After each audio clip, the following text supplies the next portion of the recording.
Welcome, fellow business brokers. Welcome to Let's Chat with Jim Parker, the show where we interview CPAs, attorneys, other business brokers, anybody in our industry that we can learn from.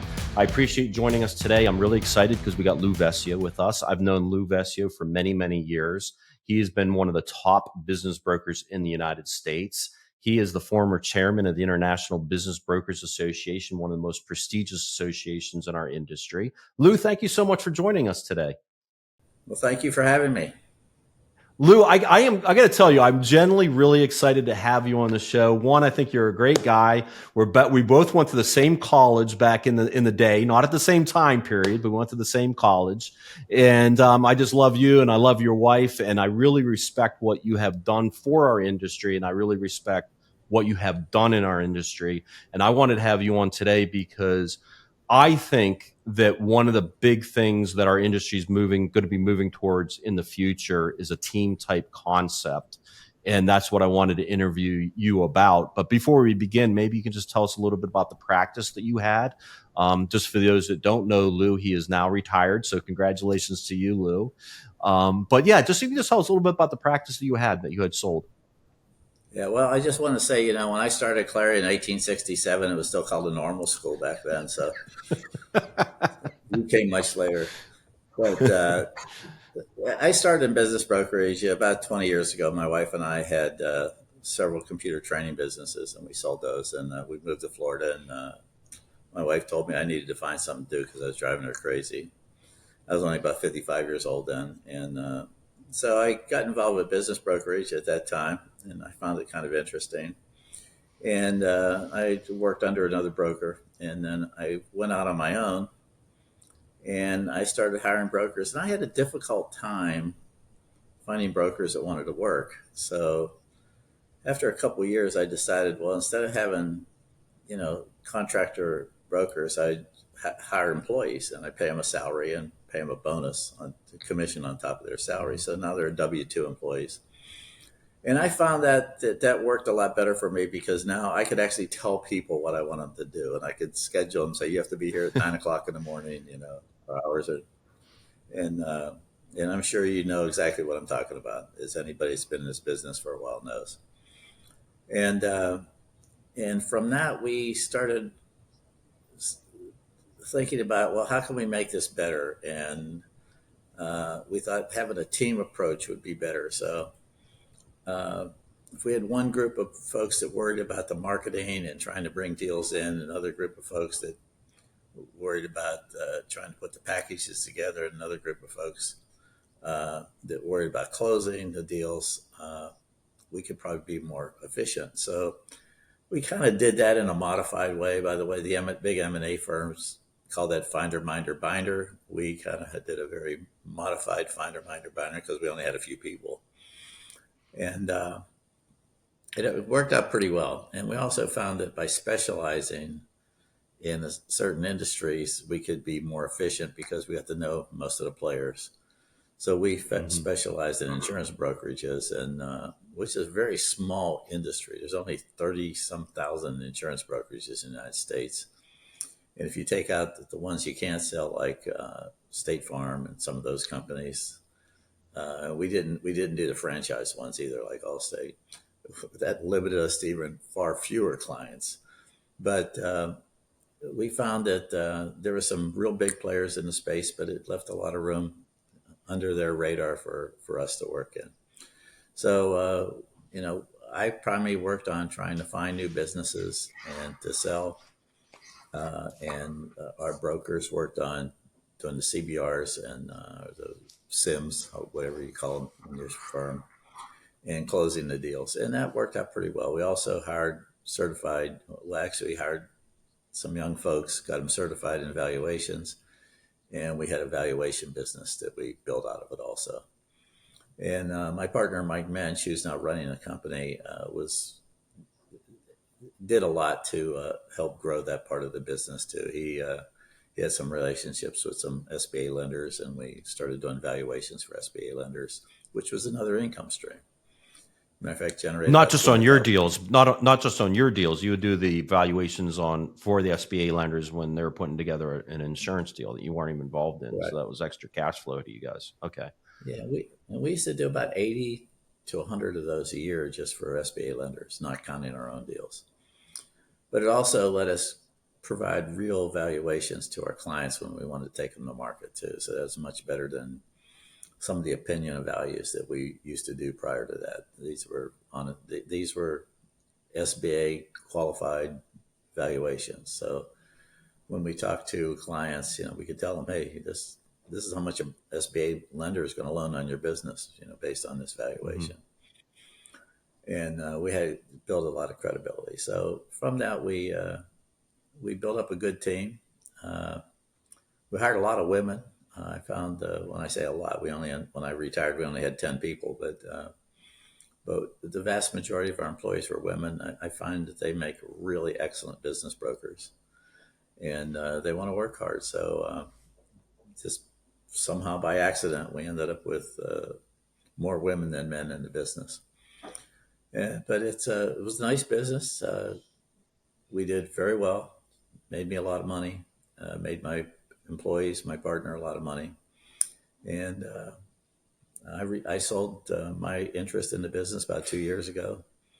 And I stayed on to the end of last year. And this year I've been fully retired.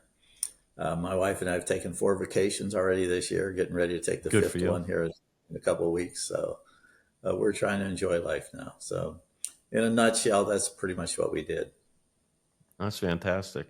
So what made you originally think about hiring, like putting a team together? Like what was going through your mind? Just the fact that you could pay them on a W-2 salary and you could dictate more of their day-to-day responsibilities, or what was your initial thought process? Yeah, kind of being a control freak, I didn't like when people just kind of rolled in at 11 o'clock and go home at 2. And, I mean, it is a minimum. You got to put a 40-hour week in if you're a business broker. I mean, and if you put 40-hour week in, you're going to do some business. And if you're really ambitious and put in a few more than 40 hours, you're probably going to do a lot better. But, you know yourself, if we're not in the office at least between 9 and 5, uh, your chances of talking to people get slim, especially talking to insurance brokers because they're open from 9 to 5, and that's when the owners are going to be there. So that was part of it. We also put together a telemarketing group, uh, which consisted of learning that most of my people had no idea how to make phone calls. So I paid a company about $75,000 one year to train all my people in how to make phone calls, how to talk to clients, uh, and not so much in direct sales, but consultative sales, because that's what business brokers were, consultative salespeople. And so the whole idea was to find out what they wanted, when they wanted to do it, and try to help them. And if we can't help them, we're kind of worthless to them. So, and I also learned that, when I did talk to clients, whether they contacted us via mailer or other advertising, or we just did a cold call, uh, the whole idea was to create a conversation, become friends with them. And that's what this training did.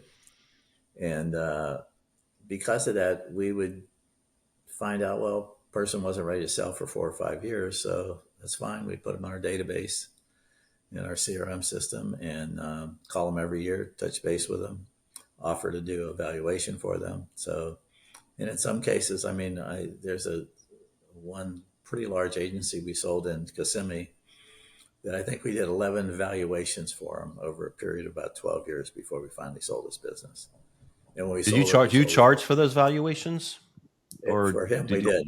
It was about a $15 million business, so we didn't charge him anything. We just wanted to be good friends with him. We did Right. charge some people for him, depending on how bad we wanted the business. But we had this built-in valuation team, so uh, that kept them busy, and it got us a lot of business, built a lot of credibility with clients. So that's what we did. Lou, that's fantastic. Because I didn't tell you, I know a little insight of your business and how it operates, and it was really impressive. You did a great job building building your company. I don't really prescribe to the finders, binders, and grinders, but I have a team approach myself at my office, and I think that it's the better way of doing business brokerage or selling businesses than everybody working independently on their own. And I think one of the big things I'm going to ask you is like, being in the leadership of BBF that I was, Business Brokers of Florida, I saw how many people that would come into the industry and how many people would get out of the industry. And I think the number one reason why people don't make it in our industry is because it takes so long to get your first deal done or starting to get that cash flow coming in. It can take up to a year. So if you're coming in as an independent contractor and you're being paid on strictly commission with no W-2 salary, you have to go quite a time period to, before you start making money. I mean, that's what you found, right? Absolutely correct. And, my opinion was the same when I started, my first years in business brokerage, including BBF. I just saw a rapid turner. I think BBF was turning over at least a third of their people, if not more, every year. And it's not just BBF; it's every business broker association out there, every company out there. It's everything. Yeah. Go ahead. I'm sorry. Right. Correct. And IBBA, we had similar problem. I mean, and that was one of the things we tried to do in IBBA to try to train people and keep them in the industry longer. But the business is not for everybody. You have to enjoy talking to people. If you don't like talking to people, don't become a business broker, because that's the key part of the business. But I saw the same thing. I mean, if you want to hire a young person, you got to pay them a salary. They got to be able to buy groceries and pay rent. And that was kind of my theory about it. And we didn't pay an exorbitant salary. I mean, the salary was pretty low, but when they first started, they'd work as an assistant under me or under my partner, Mike. And they would learn until they did a few deals that way before we let them do deals on their own. So it's kind of a mentorship program. Mm-hmm. I think that worked out really well. The fact that they were getting paid helped. When they got those bonus checks after a closing, that really helped. And we were able to take young people. We have one young guy I hired when he was 25, and it's after a few years he was generating over $300,000 a year between his salary and commissions, and that's pretty young for a guy 30 years old to make $300,000 a year. So right. You got to train people. You can't just expect them to go out and do this. I was pretty fortunate when I came into business because I had been trained in marketing and sales by Texas Instruments. And so many of the things I learned at TI, I was able to use in this business. But, most people don't have that experience. And when I started, the average age of the business was about 60 years old. It was primarily male. That was 20 years ago. I was about 55 when I started. And there was all these old guys that came out of industry, and they were kind of semi-retired and really didn't care about working that hard. And the broker I was working for one time, he asked me, he said, what do you think is wrong? And I said, these people are just lazy. I can't help it, but you can't be lazy in this business if you want to make money. Right. And that was always my motivation, is to try to make money, be good at what I'm doing. So that's my other advice to people. Don't be lazy. Put in at least 40 hours a week. Don't be afraid to pick up the phone, Yep. So, yeah. And when you put that 40 hours in, be productive, be productive too. It's, not 40 hours, sitting there searching internet sites and spending your time on Facebook and watching videos. It's, going in there and working the 40 hours hard, but I agree. This is not a job for part-timers. If you don't have a phone in your hand, talking to a prospect or talking to a seller or talking to a buyer, you're not working. I mean, let's face it, yes, we have to send emails and do a lot of other things, but, we have to talk to people, and that's the secret, is talking to people. Yeah. So you're a big advocate to spend most of your time on the phone. I think a lot of people spend so much time just returning emails. You're a big proponent of spending most of your time actually talking to people? Well, I had a theory. I used to get up about 6:30 every morning. First thing I would do is jump on my computer, answer all my emails, write emails, and then when I got into the office about 9, then when all my prospect clients were there, that's when I would call them up and talk to them. Between 9 and 5 is a perfect time to communicate.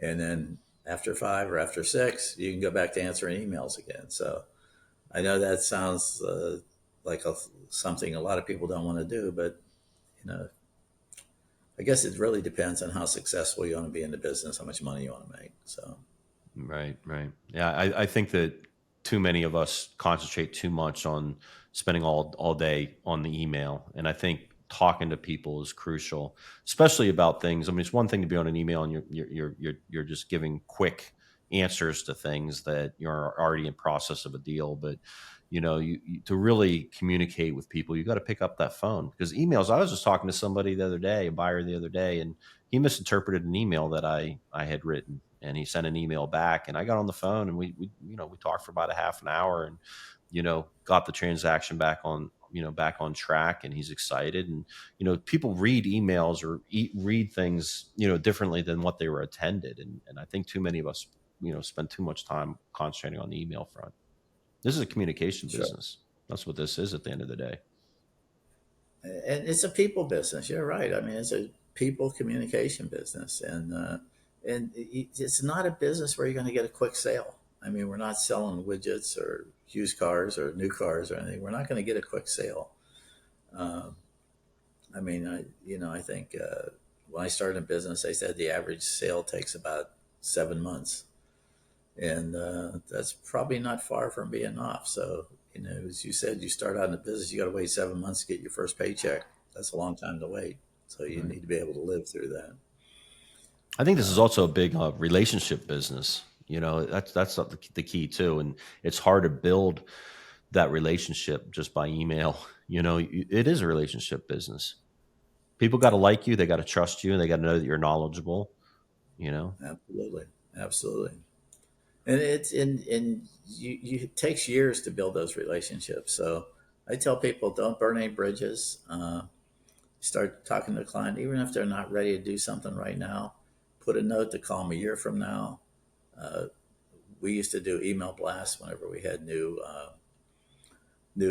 listings to sell, and we'd send them out to our whole email list. So just so they knew that we were doing business. Whenever we closed sales, we'd send out those emails and letters with tombstones on them, so they knew that we were doing deals, and that builds your credibility too. So the marketing is very important. Don't get me wrong. I mean, and so mailing letters and email blasts are a big part of that. Having a good website with all your tombstones on it is critical. I think by the time I retired, we had sold over about 250 insurance brokerages. So that gave the team a lot of credibility. And I don't want to say that I get credit for all this. I mean, we had a fantastic team, both you do. my partner Mike and all the brokers and the valuation team and my wife, who kind of ran the admin part. I mean, it was a great team. We had a good camaraderie. Uh, we used to, about once every couple of months, I'd sponsor a happy hour where we'd invite everybody, the company out, come bring their spouses and girlfriends, boyfriends, and we'd all meet someplace, and we'd have a big happy hour where the company would pay for it, and that built up a lot of camaraderie. Let us meet the families and things like that too, the spouses, and so it's a nice family. Christmas parties, we get, even though we had 10 people, we'd have about 20 people at Christmas dinner, and that built up the camaraderie too. So, Lou, except then they'll come over. One I of was the going to things say they that all come over you to my place. oh, did they? They'd come over to my place after the Christmas party, and then I'd have to chase them home at 2 a.m. because I was ready to go to bed. But Get the heck out of my house. I'm done. I can't party that late. it was a great team, You, and it's. Go ahead, Jim. yeah, no, yeah. I was just going to say, I think one of the things that you did early on, because me and you have known each other for years. One of the things that you did early on in your career in selling businesses, which I really wish I would have done early on, is that you almost immediately started taking a ton of IBBA classes and coursework and going to the conferences. And I didn't do that. I waited many years before I did that. And when I started getting involved with the IBBA and taking a lot of their classes and workshops and coursework and getting really involved, going to the conferences, it was night and day. I think I was a very good business broker. I was doing good, but it took me to a completely different level. And you did it right out of the gate. And I know you and I've had a lot of conversations about this, and you attribute a lot of your success to the education that IBBA was able to provide. So much so that you did something that I think every company should do, and I adopted that philosophy, is that you paid for the coursework and the conferences for your employees for the IBBA, right? Correct. And I just want to say the most successful thing I ever did in this business was get Jim Parker to join the IBBA. Yeah, I That's wish. that's my one successful thing. But you're right. I paid for their membership, and I paid for all their courses, and I even paid when we went to the conferences. We paid their travel, their hotel, and everything, because we thought education was very important. Yeah, I adopted that same thing once I started getting involved in the IBBA. Again, at your encouragement, I got involved in it, and I saw how much it affected me and what I was doing. I was like, we got to do this for everybody, and we do the same thing. We pay for their membership fee, all their conference expenses. I mean, Uber, all their food while they're there, the airfare, the hotel, the registration fees, and I've talked to other brokers and like, wow, that's a lot of money. Like, why would you do that? And it just makes your whole company so much better. I mean, the more knowledgeable everybody is, because at the end of the day, that is our biggest asset to our buyers and our sellers is our knowledge. I mean, that's what they're coming to us for. So why wouldn't you invest that money into your team to make them the best they possibly can be? Sure, absolutely. And big companies invest in their people. They pay for training, and you know, uh, I thought we should do the same thing. So that's why I did it. Yeah. I mean, And the it more paid you off. learn, the more you earn. And It's it paid true. off. But I'm still really proud of the fact that Jim Parker joined IBBA. That's one of my biggest success points. Thank you, Lou. I'm really glad that you convinced me to do it, Lou. I really am, and I'm really glad that I did. It's paid dividends. And Lou, I do have a lot of respect for you because like I said, I know the inner workings a little bit of your company. I know it from talking to you and Mike and some other people on your team. And, anytime I get a chance to talk to successful business brokers anywhere in the country, I'm going to take that opportunity to do that because, it just makes us all better. Two things that I think there's a lot of things that stand out about you and your company, but there was two things that I think stand out really big is one that you guys specialized in a vertical, and number two that you guys worked in a team concept. And I think both of those things are things that I think as we progress in our industry in the years ahead are going to become more and more popular. And that's why I really wanted to talk to you today about, and if we could dive deeper into those two, if that's okay with you. Sure, Okay. absolutely. And when we take the team concept, I mean, I go to a lot of conferences and I talk to brokers, and one of the topics of discussion always is how can I grow my practice? Recruit more agents and get more agents at the office. And first, I want to say I kind of feel like our industry is broken in a lot of ways. I think we have a lot of great professionals and a lot of great people, and I think every year it's getting better and better. But I think some of the things that we were taught, years and years ago, is kind of ingrained in our head. But we have to challenge that. And I think the one thing is the team concept. And we touched a little bit earlier about, one of the things that's nice when you have the team concept is you're paying that person on a W-2 plus commission, that W-2 wage allows them to kind of break into the industry and not have to go 9 months before they get that paycheck. But what other benefits do you see from an agent standpoint when they work in that kind of a concept? Well, I think one of the best things about that concept is that we can hire young people. I mean, when I Hmm. started, as I said, when I started, there was hardly anybody under 50 in the business. And today we have a lot of people under 50, and we have people in their 20s starting out today. And this is a great business for a young person if you don't have the burden of having to buy groceries and pay rent, you know. And Right. so I think, and you know, you take somebody that's 25 years old and start training them in this business. By the time they're 35, they're pretty experienced brokers, and if they're still in the business, they're very good brokers. And look at the career they have. They still have another. If they're 35, they still have another 20, 30 years as a business broker. And like I said, I starting out at 55. I kind of wish I would have started when I was 25 or 30 because I mean the Me too. opportunities in this business are just incredible. They're just incredible. Uh, so I don't know of any other business where you can earn as much as you can in such a short period of time, and it's all legal. You know, it's a legal business, and you're doing the industry a service. So that's what I like about it. And you know, there's no hard selling in this business. You can't talk anybody into selling a business. You can't talk anybody into buying a business. They Right. have to want to sell. They have to want to buy, and we have to be the people that put it together. And I think that's one of the most critical things is motivation. You know, finding out the motivation of a buyer and finding out the motivation of a seller. I mean, that's if right, they're not if neither party is motivated, motivation is key. I mean, we talk about pre-qualifying buyers from a financial front, and you know they have the experience, things like that. But motivation, I think, for the buyer and the seller are the most critical. Is you're not going to get a deal done if both parties aren't really motivated in buying or selling a business. that's true. And don't forget about the bankers. So, you know, Yeah. we have three people involved in this. If there's a bank loan, and you got to make the banker happy too. And then I won't even get into the part about making all the accountants and lawyers happy because you know everybody has accountants, everybody has lawyers, and they all have a say in things too. So, uh, you know, somebody said we're like a circus announcer, you know, three ring circus. We got all kinds of stuff going on at one time on every deal, and we have to kind of balance all those things and pull them all together.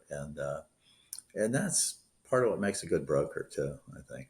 And You know, Lou, you were saying like you were talking about how you love this industry. You wish you would have done it earlier. That you never seen an industry where you can do so well, and you know it's so rewarding financially and by other means. But I think that it's a very rare breed of people that actually can make it in this industry and be really good as well.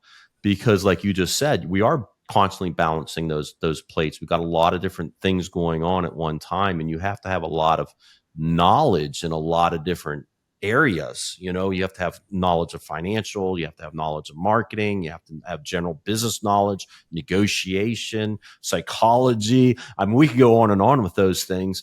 And it's really hard, you have to have a really good knowledge base in a lot of different things to be good. And I think that that's another reason why the team concept is a good situation because then you're not looking for that person that's good at everything. You can kind of break down the process a little bit. I mean, that's what I'm doing in my practice is I broke down the process and I've got different people working on different aspects of the process. And they're really good at that particular aspect of the process. And they get to really know that part of the process really detailed and get really, really good at that end. And, that's one of the reasons why I like the team concept. sure. And well, the team concept's good because everybody learns from each other too. Like if Yep. you know if you're really good at one part of the business, a negotiation, you know you can help other members of the team with their negotiation skills. The same thing if you're good with you know putting the questions together to ask a potential seller to get him to talk about his business or get her to talk about her business. You know those are things we shared among one another and so I think we all learned if somebody had a problem with a deal, we'd sit around our weekly meeting and talk about how we could help that person solve the problem that they're having. And sometimes I Hmm. had to jump in, sometimes Mike had to jump in to help them solve their problem. But the nice thing about having a team is you got other people to help you, and Hmm. you learn from one another. I'm going to tell you, Jim. I'm not the smartest guy in the world. I'm probably not the dumbest, but I'm definitely not the You're a smartest. pretty smart guy, Lou. I'm probably not the best business broker in the world. I was You're a just, pretty darn good business broker. but it's you got to have motivation and want to do it. You got to have motivated sellers, motivated buyers. You got to have motivated brokers too. I mean, it's we Hmm. have to be motivated and like what we do, and if you don't, it's not a good business. But I used to believe that only 5% of the people in the world could sell stuff. I've kind of changed my opinion as I gotten older because I found that people can be trained. And, I can point out a couple of young people that work for me that when they started, you thought it was going to be hopeless. But after training and working with them for a few years, they're top notch brokers. Hmm. And, personally, I haven't closed a deal in I don't know how many years. I don't know if I could still remember how to close a deal, but uh, we could train people how to do it. I mean, that was one of the things we did was we trained people how to do it. And and the other thing I want to say about if you own the practice, uh, work on your business, not in your business. So for if that's the one thing I can tell you. If you got employees, teach them how to do the work so you can help grow the business in other ways and do what's Hmm. necessary to grow the business. And that's why I stepped out of doing closings because doing closings took up so much time. I was working in the business instead of on the business. And I said, why am I doing this? I can teach somebody how to do this and let them do it. And we all made money that way. So Yeah, we thought I'd have just we have at add our that. company. Yeah, no, I think that's great because that's what we did at our company. I have a closing coordinator. She's wonderful. She's been with our company for 10 years. Her name's Stephanie. She is only been a closing coordinator for about 4 or 5 years of that time period, but she does all the closings for all the agents, and she's really, really good at it. I would put her. She's not a broker. I mean, she's licensed. She's a licensed, real estate agent because in the state of Florida here, you have to be licensed to sell businesses. She does have her, real estate license, but she's not a business broker. But she's really mastered the closing process, and I'll tell you, yeah, she's never done a broker's opinion of value. She's never taken a listing. She doesn't know how to market a listing. She concentrates just on the closing portion. But I would put her up Mhm. against any business broker in Florida. I'm not saying but I would put her up and say, yeah, she's pretty darn good, and she's better than vast majority of any broker out there. And she handles probably 90% of the closing process. And, that 10% that is the most critical, where, things might be going a little off balance, or, you have to really, come in and restructure things, or, because the part where I say the best business brokers have that little X factor, that's where you have to step in and handle it. But, as far as getting making sure the deposits put up with the closing attorney, and making sure that you get that that receipt over to the seller so they know it's up there, collecting the due diligence list, getting all the information for the due diligence list, organizing it in a share file, getting information over to the bank and the attorney and the other broker and the seller and the buyer. I mean, if you really think about the closing process, you don't need to be a business broker to do 80% of the work, 85% of the work. And you just step in for that 10 to 20% that is, the most critical. And that was a game changer for my office, was having that closing coordinator. Because like you said, then you can spend your time doing other deals or growing your business. And that's an important thing, and that's probably one of the best things you could have done in your business is to have somebody like that. Uh, it's one of those things where everything is time consuming, but the more you can simplify it, the better off you are. One of the other things I'll say is use checklists. Whether it's a closing checklist, due diligence checklist, use checklists so you don't miss anything. And uh,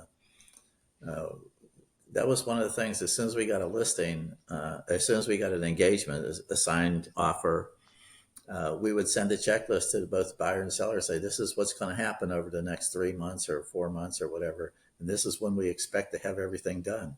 and that lets you keep things on track too. And you put names next to it and dates when they're supposed to have things done by, and that includes the buyer, the seller, the broker, everybody, and when the banker is going to have their deal done. We Of course we didn't have any control over the banker, but uh, you know we knew SBA loans took anywhere from 45 days to 3 months to close. So if it was an SBA deal, we expected to have a loan approval within so many days, and then actual closing within at least 90 days. So uh, we put that on the checklist so people didn't get excited. When should we expect the bank to be ready to go? And that way, the buyer's not worried. Well, the bank's not going to loan money, or the seller's going, I don't know, I can't get the banker to call me back. Mm-hmm. We would help them understand the process. And the bankers are actually pretty easy to work with because they want to make money. I mean, the loan Right. broker, uh, he wants to close that deal because he gets paid on the closed deal. So they're very good to work with. And I always tried to get it where we would send all the information to the banker as far as the business was concerned, because we wanted us to communicate. So we'd send them a copy of our SIM, we'd send them all the tax returns, everything they wanted. So as soon as we knew who the banker was, we could send them the whole package, and we had a communication trail with them. And we'd even include them on some of our calls. We do periodic calls on that checklist, just make sure everything was on track. And so if the banker was involved, we try to invite the banker in to that conference call. So just to make sure we were up to speed with what the banker was doing. So use checklists, keep everybody involved from the time you sign that engagement, that offer letter or that contract. Have calls every 2 weeks with the buyer and seller, even if just to go through the checklist real quick. 15-minute call, saying, "Okay, we're on track. Talk to you in 2 weeks. Let's get these things done." So Lou, that way they had you and I had never talked. We've talked about a lot. That was one thing that you and I have never talked about was those buyer seller phone calls.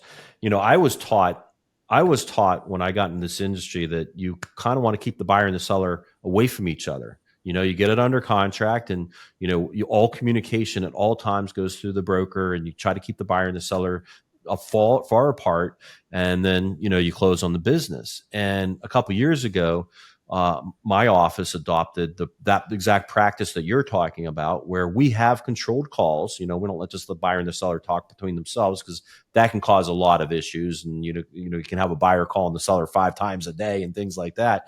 But that's exactly what we do is every 2 weeks we have a phone call, and it's me, Stephanie, my closing coordinator, the buyer, the seller. If there's another broker involved, the broker's in there. Once in a while, the lender. And it's great. And just get on that call. The seller gives updates on the business. Hey, I got this new account, or I lost that account, or I'm hiring a new person, or I'm doing that, whatever the update is. And then the buyer gives an update on what their process is, gives opportunity for both to ask questions and things like that. And everybody's on the same page. And you're right. Like up in the beginning, what we find is, that call could be 45 minutes to an hour. But once we get into the process and it gets into, we got the term sheet and kind of got everything going. We gotten past due diligence, and the bank is just working on their stuff on their end.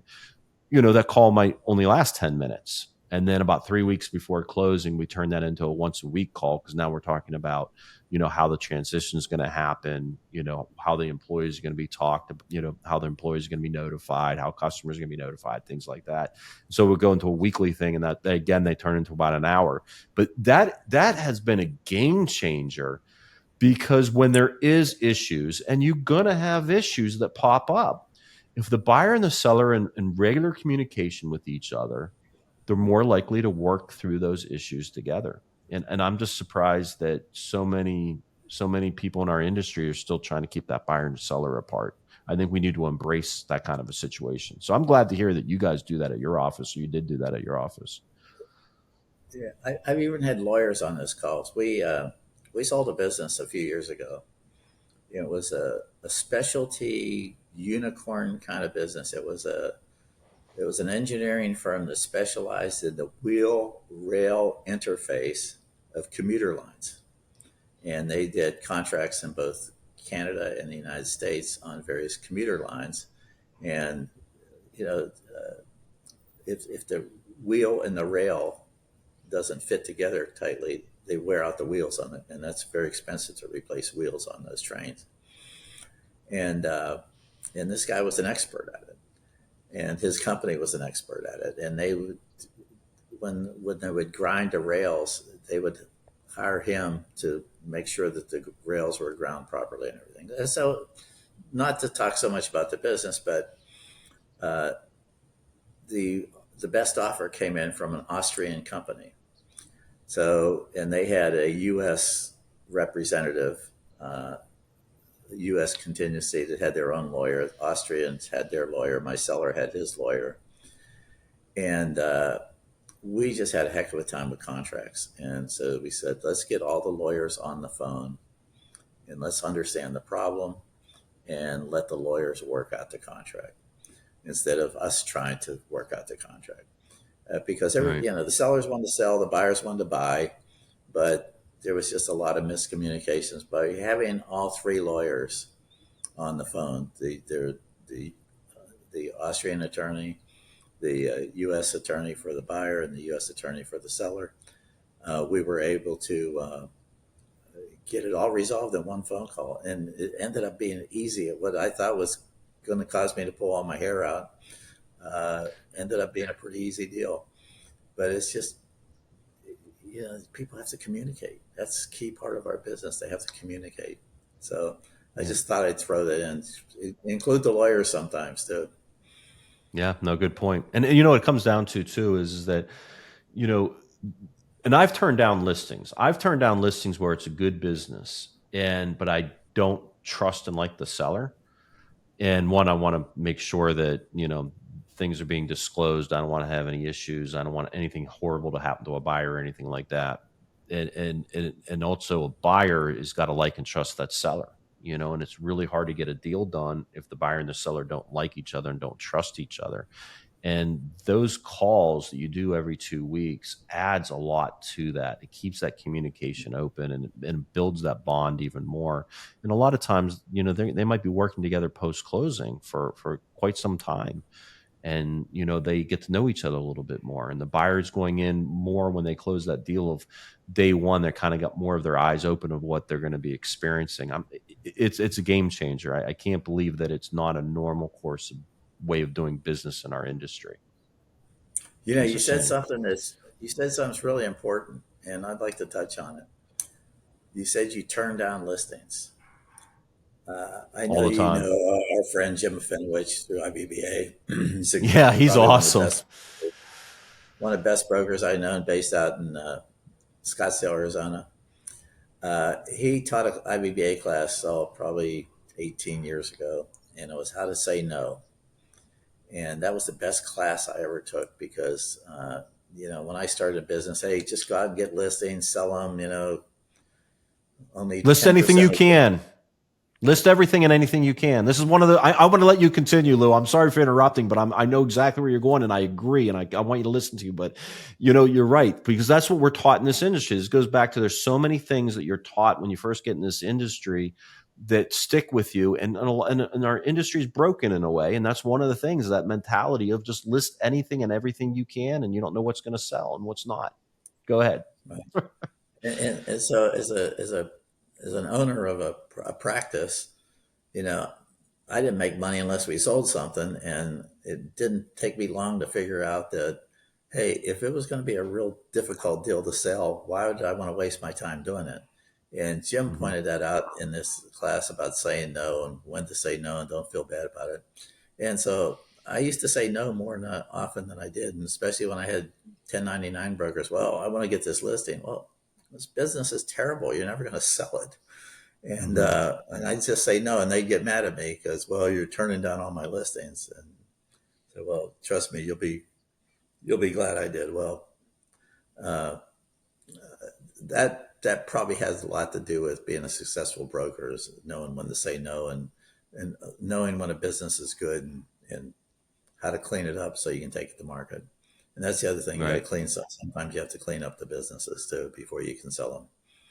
I've got two businesses right now, Lou, where I have I told them we had to wait 3 or 4 months to take to the market, that they had to do this, and that. I don't want to get into the details here, but you have to do this, and that, because we need to make it as, we got to make it as appealing as we can to the buyers, and you just got to clean up a few things. They weren't financially related, but Yeah, no, yeah, you're right. I mean, if it's not ready for prime time, tell them what they have to do to fix it, and then work with them during that process, even if it takes a year or two to fix it. Just keep working with them, get updated financials, see how they're doing, um, and you'll be better off waiting that 1 or 2 years to make that nice big commission is well worth it. And even though you probably needed the money 2 years ago, it pays right. off in the long run by doing it right. Yeah, and they're going to get the seller a lot more money, and the seller is going to, increase their chances of selling. Because what is it, 10 to 20% of businesses for sale actually sell?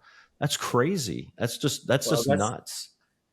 in I mean, I sell over 2008. 90. I sell over 90% of. I currently sell over 90% of the businesses I take Sure to you the do. market, and the Good ones that I brokers do. don't sell, it's usually like the one that happened this year that didn't sell. Is the only one I didn't sell this year. The couple listed the business for sale, and they mentally checked out in retirement. The financial numbers went down, but being that selective it's key. We're not there. Our job is not to get listings. Our job is to actually get the business sold. And if you're carrying 25, 30 listings, and 20, 25 of them are bad listings, and you're spending your time and your energy on those bad listings, you're neglecting the good quality listings. My attitude is you be selective on the listings, and you put everything you can behind getting that sold, financially and labor wise. And instead of spreading it out among a bunch of businesses that aren't going to sell. you know In 2008, I was volunteered to do a workshop for IBBA, and I'd only been in the business since '03, so I mean, didn't really have a lot of experience. But at that time, both the IBBA and BBF were saying, yeah, brokers sell about 25% of their business. How do we know that? Oh, we just know that. So I took it upon myself to go figure it out. And so I got data from all the business brokers associations that I could get, and which was quite a bit of data. And I even got associations from some of the big franchise brokers on their deals. And by putting all together data and analyzing all the data, found out that only 10.5% of all businesses actually sold. And that was back in 2008. I updated it a few years later, and it improved to about 15%, which is still pretty lousy uh, Horrible. statistics. And like you said, if you're not selling 80, 90% of your businesses, you're just wasting a lot of time. And so I presented this to the IBBA at a workshop, and it got a lot of attention. Not all of it good, by the way, but it got a lot of attention. And I mean, some people just, oh, no, you're crazy. That can't be real. It was pretty real. I mean, I had the statistics to show it. And, and actually, that's what ended up getting me on the board of IBBA, because somebody thought I knew something. They were wrong, but they thought I knew something. And that's how I ended up getting on the board of IBBA, something I had never, didn't even think about doing. But, we don't do any analysis in this business on what sells and what doesn't sell. And that's, to me, crazy. So that's one of the things that I wish we did more of, is the associations in this business would do more of an analysis on what sells, what doesn't sell, uh, what kind of financials you need to have a higher success rate of selling. Obviously, tax returns, profit and loss statements help. If you don't have those, it makes it more difficult. But uh, that's something I wish the associations would delve into more. And if I were Yeah. younger, I'm going to be 76 in another month, so that's kind of running out of time where I want to still do those things. But if I were 50 years old, I'd be jumping in trying to do some more of that analysis. You're talking about this. We're talking about the selectivity of the business, but it also comes down to, and this is part of the selectivity, is and I think one of the, forget about a lot of stuff that we do as business brokers. I mean, there's so much that we need to know, a lot, and putting together sims and how to market yourself, and how to recast properly, blah blah blah blah. But I think the number one thing, the number one skill above everything else that we do as a broker, forget anything else. Number one skill you have to have is the ability to convince a seller to put the business to the market at a price that's going to sell and it's going to be reasonable. Right. And there's so many just overpriced businesses out there, which is good for me because it helps sell my businesses. But that's the key, is just people saying, hey, yeah, this is how much I want, and the broker's just being, I just want to get a listing. I just I want to. It's a good business. Well, it might be a good business, but it's not a good listing if if it's not a price that's sellable. And I think that's a big part of It's it. And that's the number one skill you have to master as a broker, is convincing a seller, hey, you really want to sell? This is what it's going to sell at, and this is why it's going to sell at that, and this is what we need to go to the market at, is this, and you know because it's doing damage to the seller. It is doing damage to the seller, absolutely letting the seller to take their business to the market overpriced. They're not going to sell their business, and it ends up, if they do sell their business down the road, it usually end up selling for less than they would have got if they went to the business with the correct price to begin with. And you're getting their hopes up that they have that chance to actually get that money. It's I don't know. 20 years ago it's a lot worse than it was today. Today, because of IBBA education and associations like BBF and CAB and a few others, that are bringing education into their associations, our brokers are much more educated today than they were 20 years ago. Mm-hmm. Because 20 years ago, nobody had any courses, period, and so I've seen the professionalism come quite a bit up, especially in IBBA. IBBA is professionalism's great. I've also seen it in business brokers in Florida. It's become great. But there are still some folks out there that tell their brokers, take the listing agreement in your pocket and go find out how much you want for it, write it in there, have them sign it, in your first meeting. And that's just not the way to do it. Yeah, yeah. Secure the listing in the first meeting. Yeah, I don't know how. Right. That just blows my mind. Secure it in the first meeting. Take it to the market. Take it to the market the same day or the next day. I'd love to talk to you about that. I want to hear what your thoughts on that. But I hear that too. And that they go out and they do get the listing like in the first meeting, and then they take it to the market the same day or the next, and it just blows me away. It takes me 2 to 3 weeks to get my business to the market. I have to interview the seller for 2 hours. I want to be able to answer 95% of the questions a buyer has. I want to put together a well thought out quality sim that's going to get them excited about the business. We got to prepare all the advertisements. We want to maximize what we're doing. I mean, to me, the first 30 days that you go to the market is the most critical time period of the whole transaction. And you got to make sure when you go out to the market, you got everything lined up and it's ready to go. And you're not telling buyers, oh, I don't have that, I don't have this, I don't have that, and not be able to answer their questions. What's your thought process on that? Absolutely. On preparation? Sometimes it took me a couple of years to bring it to market, but those are all critical things. You've got to really understand the business. You got to understand your seller's motivation. Yeah. Why is he selling to us? Another thing you have to understand. But those are all critical things, and you're not going to get it in one meeting. You're not even going to get it in 2 meetings until you can do a full analysis of their financials, which takes a while. Till you can do an honest recasting, which can take a while, and sometimes really forces you to ask the seller some really hard questions as you do in a recasting, which some of them don't want to answer. But those are all critical things, and that's the other thing I would ask brokers: when you do a recast, is it an honest recast, or are you just making the cash flow look good, and it's not real? It's going to So hold up in due diligence. right, and not only the buyer's due diligence, but the banker's due diligence, because the bankers don't accept everything that the buyer might accept. So those are all critical points. I mean, and that's where the knowledge and the training come in. If I hadn't taken training courses from people that knew a lot more about it than I did, I would have never known that.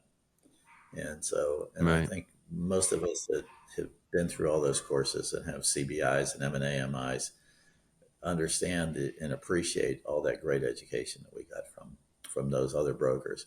One other thing I want to say too is, we tend to think of each other as competitors, and we are competitors to a degree, but we also work together. And I have found that some of the best business brokers, probably my biggest competitors, have become some of my best friends in this industry because we all learn from each other too. I mean, you learn from your best competitor, and everybody's willing to share their information, which I think is great. I mean, uh, and we make the industry stronger. I mean, the industry. I have to admit, this industry was very unprofessional when I started 20 years ago, Me and I too. knew I knew there had to be a better way to do business than the way we're doing it. And I've seen that come a long, long way. And I owe that to the folks that manage the IBBA. I owe that to the fact that folks like you, when you took over BBF, Andy Cagnetta in BBF, uh, Joe Szymanski now in BBF. I mean, you guys are all striving to make the organization really, really good. And it hasn't Thank you. always been that way. So my hat's off to you. And I've told you that many times. I think you were a breath of fresh air in here. So was Andy. Uh, Joe is now. I mean, it's you guys have done a great job.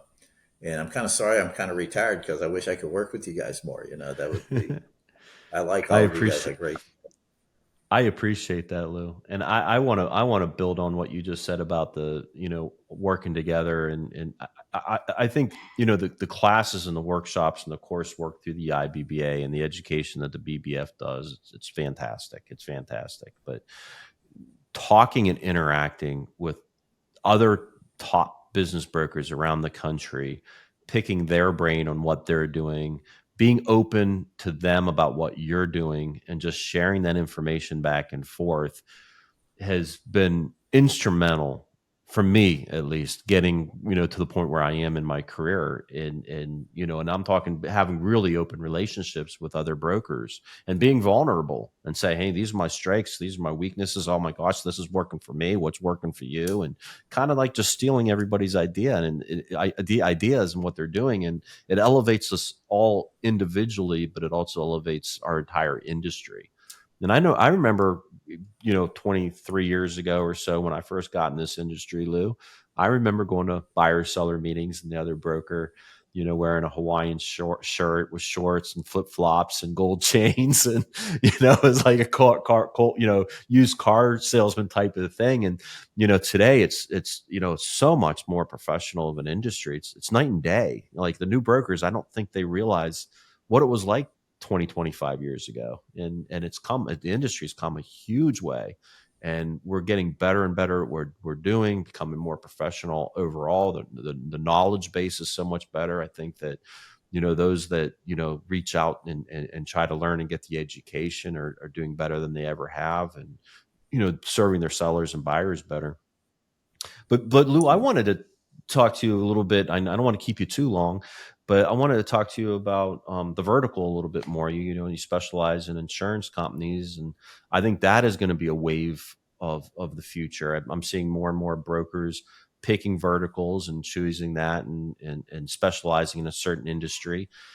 And I think as the years go on, that's going to even become more popular. And I think since COVID, I think that's going to speed up that process quicker because mindsets are going beyond just, hey, I'm going to sell businesses in my little, 25, 30 mile area.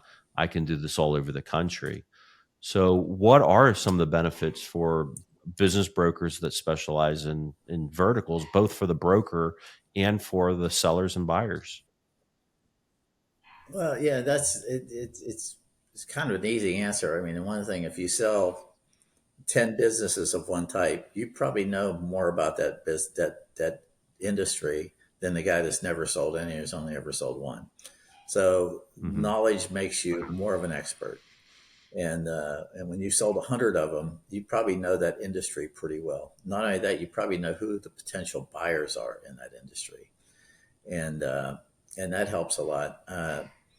You know, when I started, we had very few specialists except for restaurant specialists because 25% of all business sold at restaurants. So a lot Mhm. of folks I knew when I started out, oh yeah, my specialty is restaurants. They'd sell anything, but their specialty was restaurants. Which, by the way, I really hate selling restaurants, but that's another story. And I am helping somebody right now sell their restaurants, but it's a pretty high end restaurant. But uh, it's those were the only specialists that I knew of 20 years ago, and I've seen that change over time. And I've got some great friends around the country that specialize in different industries. So what I can say is, if you've ever sold more than one of something, you probably know 10 times more than the guy that's never sold any or only sold one of those. So when you go in to talk to a client, you have a big advantage. You know what questions to ask.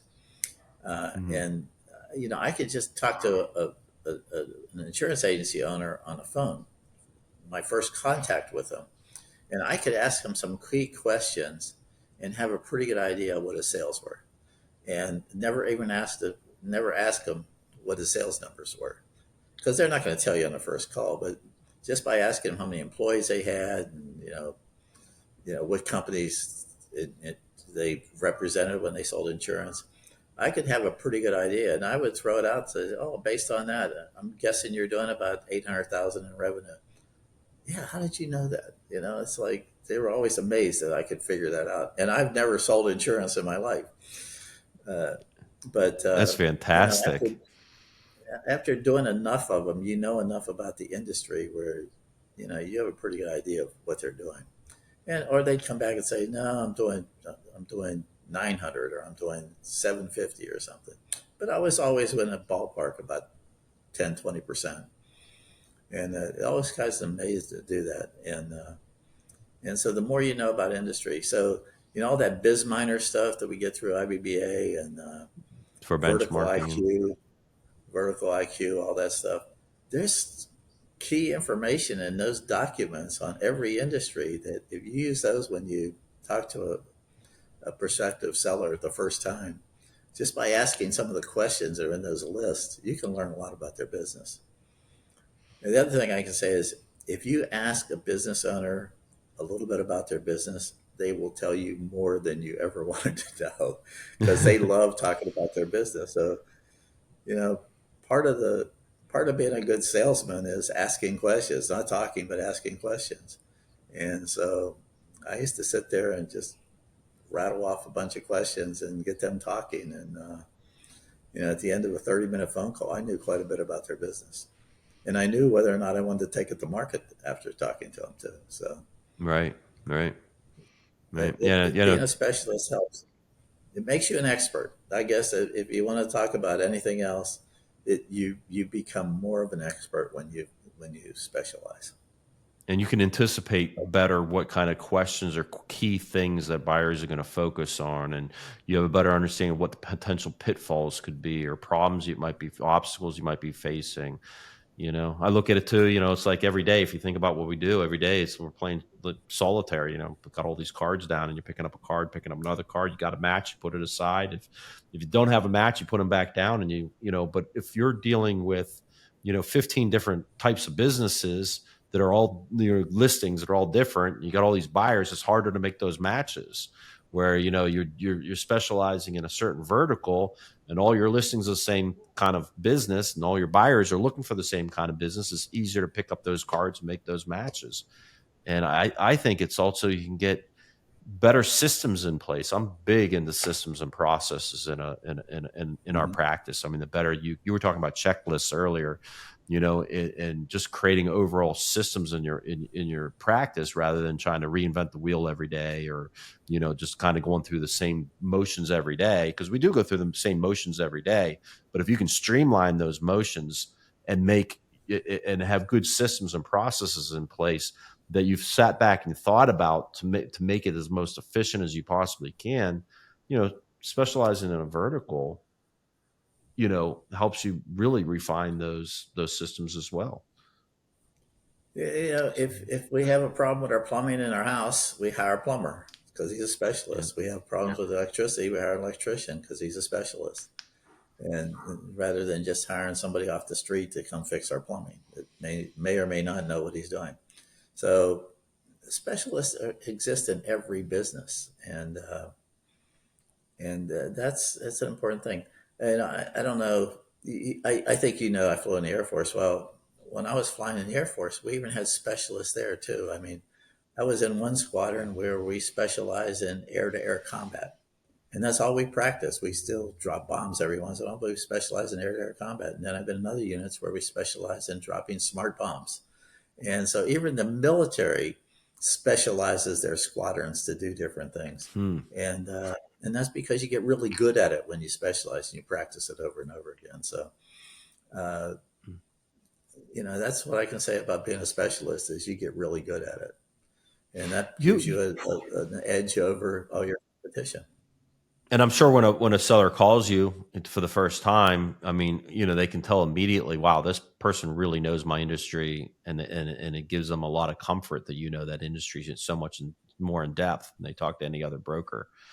How has it worked for you? And as far as you sold insurance companies all over the country, correct? I Correct. think that's a strong that's probably a strange thing to hear from the normal general business broker that's used to working in the 20-25 mile radius of where they live. Did you ever have any problems working, selling businesses across the country? Sure. Yeah. If you're doing something in another state and you may have never even been in that state, they're going to know, well, what do you know about their geography? And we probably didn't know anything about their geography. But Zoom made this a whole lot easier. One of the benefits of COVID is we all learned how to use Zoom meeting or use devices like we're using for this interview. And, Mm-hmm. uh, and so now we could see them on the screen and talk to them and answer questions. And uh, that made it a lot easier to do it. It's kind of hard to do it over the phone, but on a Zoom meeting, you can build much more credibility with clients Right. that are far away. And now the buyers are far away too. So, I mean,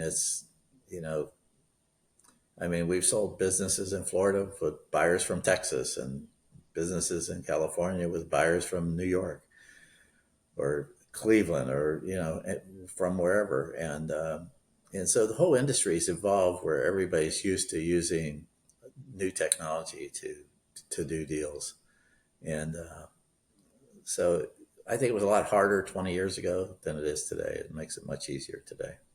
Yeah. So Yeah. it's not that big a deal. Is there anything else that you want to share with, our fellow business brokers, that any advice you could give them?